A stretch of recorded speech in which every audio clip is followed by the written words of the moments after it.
Hello, everyone. Welcome. My name is Tina. Thank you for joining me today. We are doing the weekly tarot readings, and this is for October 2024. And we are coming straight out of that full supermoon in Aries that was on October 17th. I hope you were able to view its magnificence in the sky that day and evening. This was the largest supermoon of four that we're having this year. This meaning it was the closest to the Earth. And I hope you all set some beautiful intentions for your life on that day or evening. Um, and if you haven't checked it out, I did a reading for that day. And so go check it out. It's for the supermoon in Aries, full moon in Aries. And you should know that it's not just for that one particular day. The energy for a supermoon, extends out pretty far out. So it was a really beautiful collective reading. So I hope you will check it out. And I have a collective message for today's readings. I meditated before these readings, and the message that I was given for everybody was that the importance of grounding. We are in very interesting times here on Earth, on Mother Earth, and we are all being called to remember who we really are, in the scope of the universe and the cosmos. And with these little bits of awakening, whether you realize they're happening or not, they are happening. And it's really important to ground yourself. It's also really important. We're having a lot of solar activity. And then like I said, we had 4 super moons. We have the third one coming up in November. It's a lot of energy. A lot of energy is coming towards this planet right now. And if you tune into it, you're probably feeling it. And it's really important to ground yourself.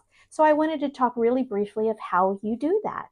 And everybody can kind of form their own method of doing it, but it's not a big deal. It's a really easy day-to-day thing we can do. Or anytime you're kind of feeling out of whack, kind of off balance, or I know that with all the energy, I've been feeling actually buzzy. I almost feel like I have electricity running through my limbs and such. And so it's so easy.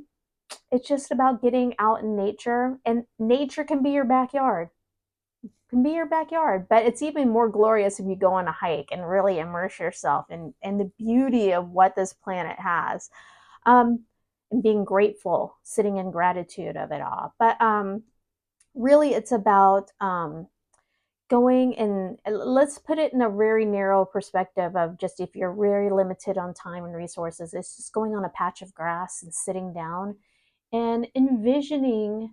The long version would be envisioning yourself, like in your mind's eye, being rooted into the earth and letting that energy flow back and forth. The short version is just going out and touching some grass, touching the ground, rocks, trees, plants, water, natural water. If you do that with your hands or your feet, it grounds you, just like how electricity in your home and in buildings needs to be grounded. It's the same thing. So that is my message, and you will be shocked if you do this on a regular basis, the positive effects it has on your life. Really, really positive effects. So thank you for indulging me.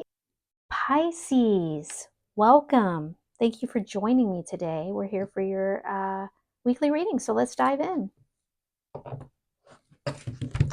As usual, I can't tap into every single person's energy for these collective readings. So if today's message doesn't resonate, don't try to force it.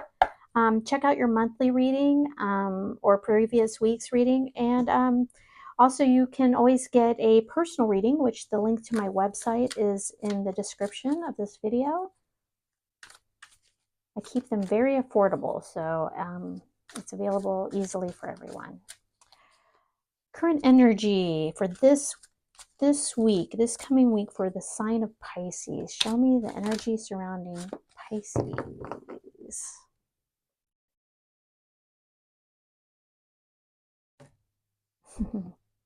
King of Pentacles. It's going to be an earthy week for all the signs, I believe. King of Pentacles. That's so weird. So I just did Scorpios, or was it? Yeah, Scorpio's reading was this. Got pulled these two cards, just reversed, too. Same position. Interesting. And these were shuffled. Whoa! Oh my goodness. And they also, so if you have Scorpio in your chart, in prominent parts, and we have all the signs all over our charts, but in a prominent placement, definitely watch that one. Really interesting. Just so you know, like I get really dazzled by something like this because when I finish a reading, I take the time to place each card independently in the deck in different places, just for 100% assurance, my peace of mind that the cards will not. I don't just. It's not for a lot when this something like this happens. It's not because they weren't shuffled. And then you saw me do some shuffling. I shuffle, shuffle, shuffle. Yeah. Anyway, so very interesting. The exact same cards were pulled. The only difference was this King of Pentacles was here and this King of Pentacles was here. So this deck has two versions of each king. And they depict both kind of the more feminine side of the king energy and the masculine side. So I love it. And you can see the difference. The masculine side is like, oh, I'm on top of things here. And the more feminine version is putting a coin in her heart space, kind of like surrounded. Both are surrounded by this earthy, beautiful, abundant nature. But you can kind of see the differences in the vibe, right? So I look at this here, pulling both of these. I feel like it's a call for you to balance out. If you have some sort of ambition going towards something, the King of Pentacles represents accomplishment, wealth, status, commitment to things. Okay, just generally speaking, the energy of the card. And so getting both of these is a call for you to find balance in that. So if you're pursuing something or you have recently achieved something, then you're being called to pull in both that masculine and feminine energy into this situation, okay? Now the Six of Swords playing into this is it's great energy. Six of Swords is a mental clarity, and a decision to move forward into a calmer, more peaceful zone. Okay. All right. 10 of Swords.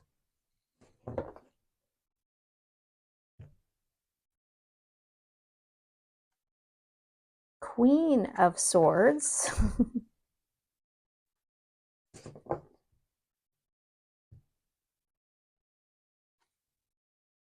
Knight of Pentacles. Okay. So first, before I talk about these cards, let's look at the bottom of the deck. Oh, the Lovers. Well, hello. So the bottom of the deck for me, oh, the sun's underneath that, which we always like to see a little glimpse of the sun, which is happy, happy, joy, joy, but it also can just be something being illuminated. So the bottom of the deck for me is the subtle undercurrent of energy. It's not the main player, but it's energy that is affecting this week. So it's energy from previous days, weeks, months, sometimes even years. So this is the card of love. It's kind of surrounding a choice in love. Either you made a choice or you were grappling with it. Like we have a lot of different people watching this, so it's going to mean different things. But so this so whatever happened here, it still is affecting you this week. How that interplays, I don't know. I think it's different for each of you. 10 of Swords. What does that mean? So the Ten of Swords typically speaks of something ending. In this deck and how this is reading with the Queen of Swords here, I really think it's ending for you a mindset, a restrictive mindset.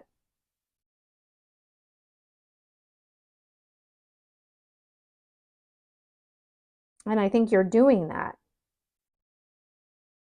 Whatever you're trying to accomplish here, the key to that is ending what mentality has not served you well in the past, and really embodying this Queen of Swords. The Queen of Swords is analytical. She wants the truth. She wants logic, and she just very unemotionally cuts what no longer serves her. She knows what's best. I mean, it's not that she's uncaring, but she's doing what's best in the situation. Very clear sighted. Okay. When you do this, this Knight of Pentacles comes in. The Knight of Pentacles is the offer. Okay. Show me 3 cards of advice, guidance, or outcome for Pisces for this week, please. 3 cards, advice, guidance, outcome.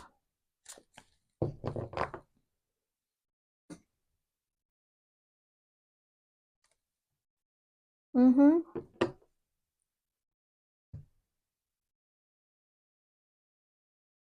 Yeah.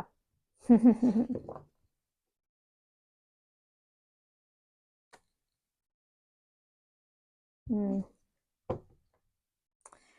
Yeah, so this might be surrounding with the Six of Cups showing up, and we had the Lovers at the bottom. This might have something to do with a past situation, past relationship, and it just might be playing a part in this. It doesn't have to be the main player. The Six of Cups is kind of a nostalgic energy. It's the soul connection card for me. Take that how it resonates. It could be that you're going to be calling upon the past also to achieve something new. So keep that in mind. But as I was saying, I felt like it was an end of a mindset. This Five of Swords can be very much a card of self-sabotage. It can be a card of kind of arrogant thinking, gloating. It can be just an argument with somebody, but I really feel like in this case, it's calling with the energy that I was seeing here. It's getting your head space right, okay?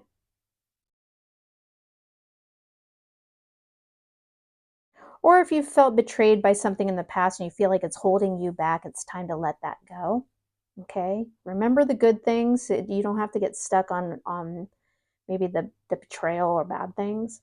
But here's where I really want to talk about. Do you remember how I said once you kind of can get a handle on this mentality and how you're looking at things more logically, getting your head straight basically, that the offer will come in.